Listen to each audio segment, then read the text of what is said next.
নমস্কাৰ এই মুহূৰ্তত আহি পৰিছে ৰাজ্যখনৰ বাবে ৰাতিপুৱাৰ কেইবাটাও গুৰুত্বপূৰ্ণ খবৰ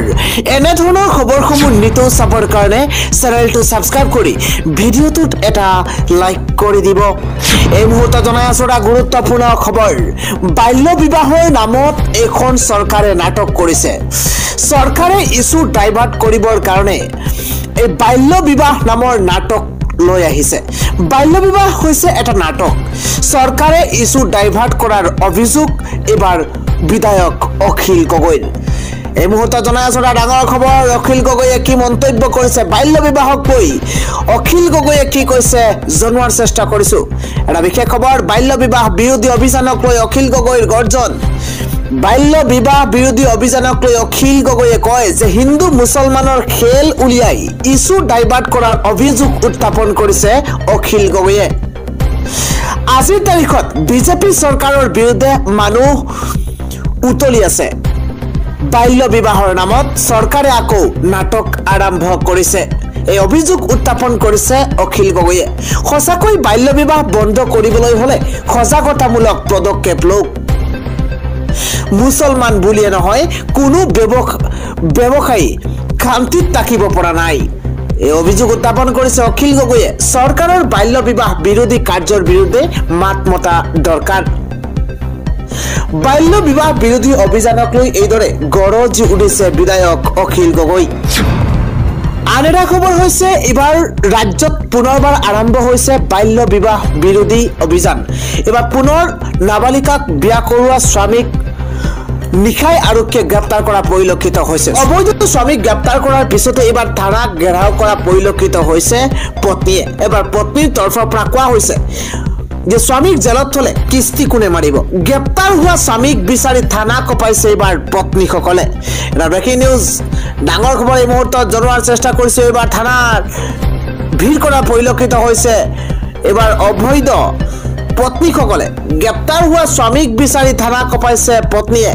ডাঙৰ খবৰ আমাৰ কিস্তি আছে স্বামীক জেলত থলে কিস্তি কোনে মাৰিব এই অভিযোগ এবাৰ পত্নীৰ তৰফৰ পৰা একাংশ পত্নী আহি থানাত উপস্থিত হৈছে স্বামীক গ্ৰেপ্তাৰ কৰাৰ পিছতে টানি চুচৰাই অনাৰ পিছতে এবাৰ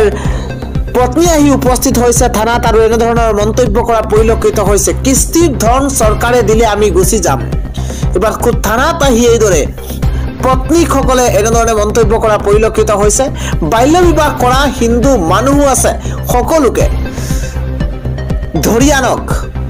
নিশা ৰঙিয়াৰ ভিন্ন প্ৰান্তৰ পৰা 5 জন স্বামীক গ্ৰেপ্তাৰ কৰাক লৈ এতিয়া উত্তেজনাময় পৰিৱেশৰ সৃষ্টি হৈছে কুলাত কেঁচুৱালৈ ৰঙিয়া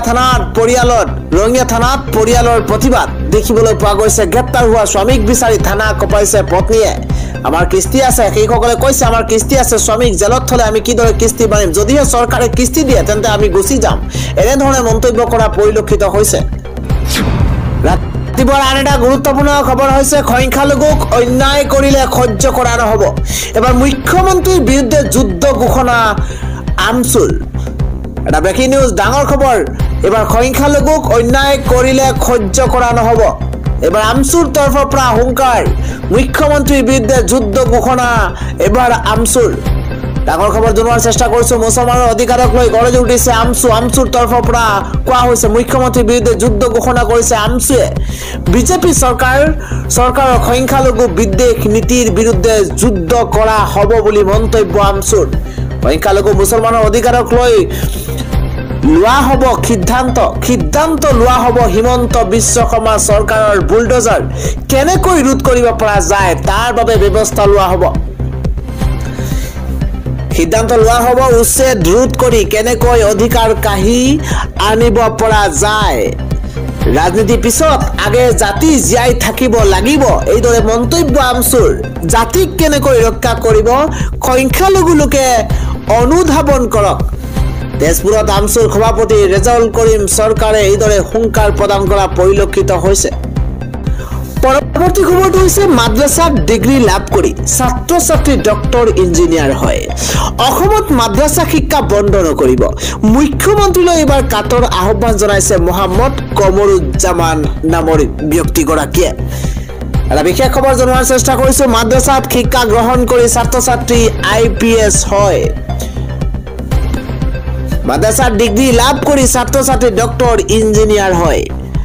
আমচুৰ এক ডাঙৰ লক্ষ্য ঘৰে ঘৰে শিক্ষা তেতিয়াহে ৰক্ষা মুখ্যমন্ত্ৰী ডক্টৰ হিমন্ত বিশ্ব শৰ্মাক মাদ্ৰাসা শিক্ষা গুৰুত্ব দিবলৈ অনুৰোধ জনাইছো মুঘল সুলতান সাম্ৰাজ্যৰ ঐতিহাসিক সন্মান দিয়ক অসম চৰকাৰে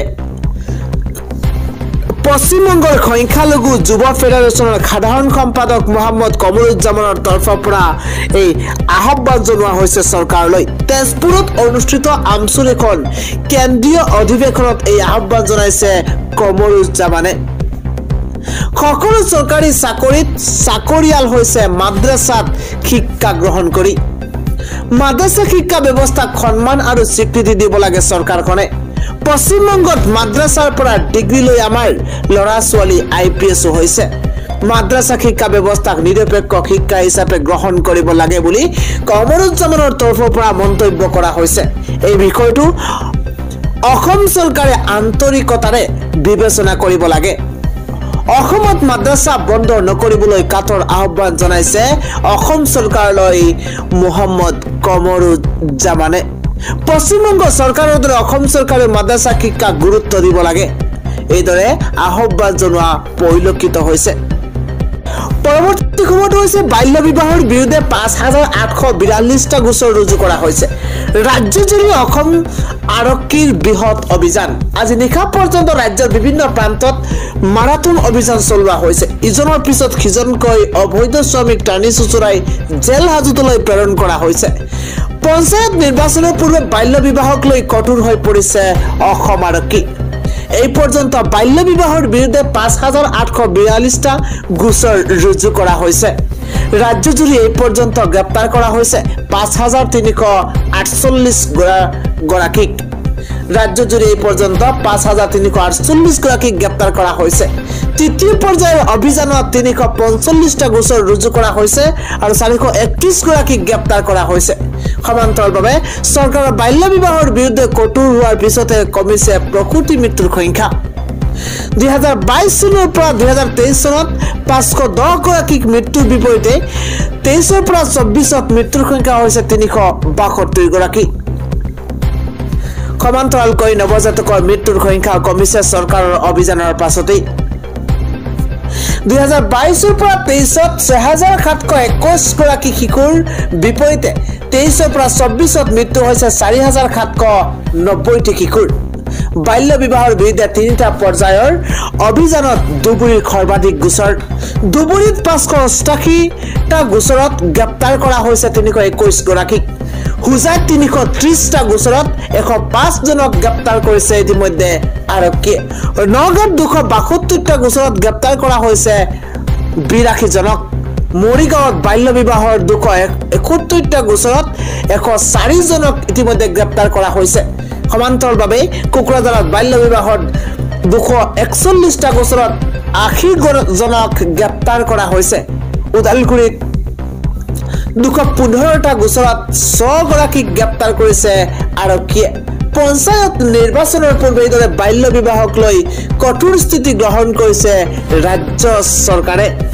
পৰৱৰ্তী খবৰটো হৈছে উত্তৰ প্ৰদেশত বিজেপিৰ কাৰ্যালয়ত চলিছে বুলডোজাৰ প্ৰশাসনৰ ভূমিকাক লৈ এবাৰ ক্ষুব্ধ হৈ পৰিছে গেৰুৱা শিবিৰ উত্তৰ প্ৰদেশত এইবাৰ বুলডোজাৰ চলিল বিজেপি দলৰ কাৰ্যালয়ত প্ৰশাসনৰ এই কাৰ্যক লৈ স্থানীয় বিজেপি নেতৃত্ব অতিশয় ক্ষুব্ধ বিনা জাননীত কাৰ্যালয় ভাঙি দিয়াৰ অভিযোগ উত্থাপন কৰিছে বিজেপিয়ে উত্তৰ প্ৰদেশ চৰকাৰক বুলডোজাৰ নীতিৰ বাবে বিৰোধীৰ পৰা আৰম্ভ কৰি দেশৰ উচ্চতম ন্যায়ালয়লৈকে সকলোতে সমালোচনা কৰা হৈছে এবাৰ উত্তৰ প্ৰদেশত খুদ বিজেপি দলৰ কাৰ্যালয়ত চলিছে বুলডোজাৰ ইন্দিৰা নগৰত সংঘটিত হৈছে এই ঘটনা অভিযোগ অনুসৰি চৰকাৰে ভূমি দখল কৰি বিজেপিৰ দলীয় কাৰ্যালয় নিৰ্মাণ কৰা হৈছে সেইবাবে প্ৰশাসনৰ লোকে কাৰ্যালয়টো ভাঙি দিছে ইফালে পৌৰসভাৰ কাৰ্যবাহী বিষয়া সুভাষ কুমাৰে কয় যে উদ্যানৰ বাবে এই স্থান আবণ্টন দিয়া হৈছে আৰু সেইবাবে ইয়াক মুক্ত কৰা হৈছে কোনো ৰাজনৈতিক দলে দলীয় কাৰ্যালয় স্থাপন কৰিবলৈ এই ভূমি আবণ্টন দিয়া হোৱা নাই